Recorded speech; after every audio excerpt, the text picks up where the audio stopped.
ఎలా చేయాలనేది చూపిస్తా. స్పైసీగా మొత్తం కడిగి ఇలా పెట్టేసుకోవాలి. నీట్గా నీళ్ళన్నీ తీసేసి అల్లం పేస్ట్ కడిగి తీస్తున్నావా? అంత తీస్తున్నావా? కారం అండి, కొంచెం కారం. నీచు కూర కదా, కారం ఉంటేనే బాగుంటుంది, స్మెల్ రాదనమాట, నీ వాసన రాదు.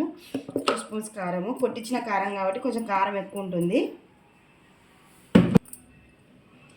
పసుపు, సాల్ట్ అండి, ముక్కకు బాగా పట్టుతుంది అనమాట ముందే సాల్ట్ వేసుకోవడం వల్ల. బాగా కలిపేసుకొని ముక్కకు పట్టాలి. ఇలా ముక్కకు పట్టుకునేలా కలిపేసుకొని ఒక 5 మినిట్స్ అట్లా పక్కన పెట్టేసుకుందాం. వెల్లుల్లి ఇలా దంచేసేసి ఇలా వేసేసుకున్నాం. మనకు చాలా మంచి స్మెల్ కూడా వస్తుంది. సో ఇది మనకు మంచి ఫ్లేవర్ కూడా. స్టవ్ ఆన్ చేసుకొని మనం పెట్టేసుకున్నాం. ఇంకా కడాయి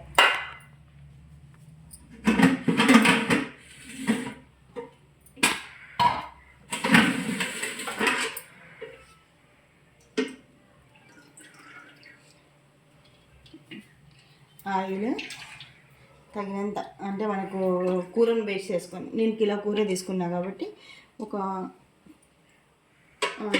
ఏమంటారు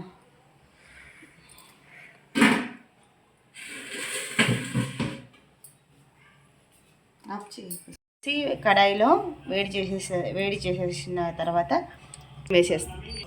కలిపి పెట్టిన చికెన్ వేసేస్తున్నాను నేను.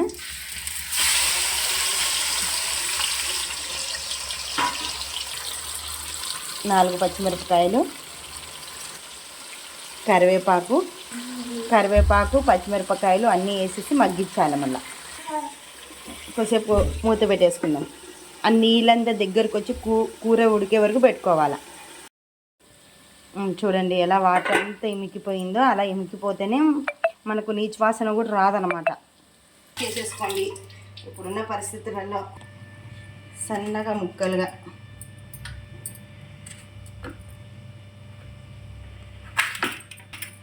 ముక్కలు చేసేసుకొని, ఎందుకంటే ఉడకాలి కదా. సో ఇట్లా సన్న ముక్కలు నేనైతే 3-4 తీసుకున్నాను గ్రేవీ టైప్కి కొంచెము. సో మీరు కొంచెం తక్కువ వేసుకునే వాళ్ళంటే తక్కువ వేసుకోవచ్చు. నేను ఉల్లిగడ్డ వేయలేదు, గమనించినారా మీరు? నీ వాసన వస్తుంది ఉల్లిగడ్డ వేస్తే. మన బిర్యానీ, పలావు ఇలాంటి వాటిలలో ఉల్లిగడ్డ వేసుకోవాలి, కానీ నేనైతే వెయ్యను. టేస్ట్ అయితే ఇలా కూడా ట్రై చేసి చూడండి, చాలా చాలా బాగుంటుంది.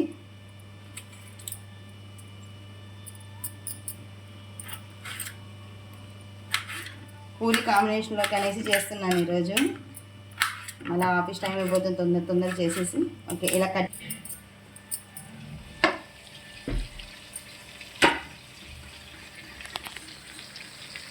ఓకే ఒకసారి కలిపేసుకొని మూత పెట్టేసుకుందాం కొద్దిసేపు. అదే సిమ్లో పెట్టినాను నేను.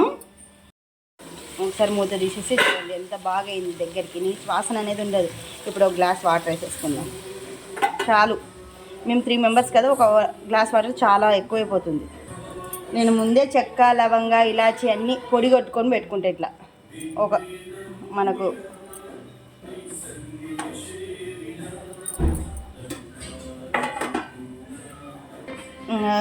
కొంచెం పెద్దగా పెట్టేసి స్టవ్ ఇంకా మనం మూత పెట్టేసుకోవాలి. బాగా మసలని కొద్దిగా ఆయిల్ పైకి వచ్చేంత వరకు మసిలితే అయిపోతుంది. కొత్తిమీర జల్లేసి తీసేసుకోవడమే. కడిగేసుకొని సన్నగా కట్ చేసుకోవాలి.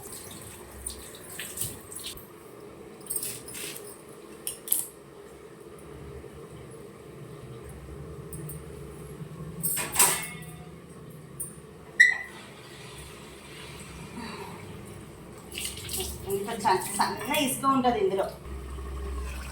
చూడండి ఇంతే. ఇది కట్ చేసుకున్న పుదీనాని మనం పైన వేసేసుకోవాలి. చూడండి 2 టైమ్స్ కడిగినా కూడా ఇసుక చూడండి ఎట్లుందో. ఇందులో సన్నటి ఇసుక కనపడుతుంది లోపల. అందులో కొంచెం మూత పెట్టేసుకుందాం. ఒక్కసారి చూడండి, చాలా బాగుంది.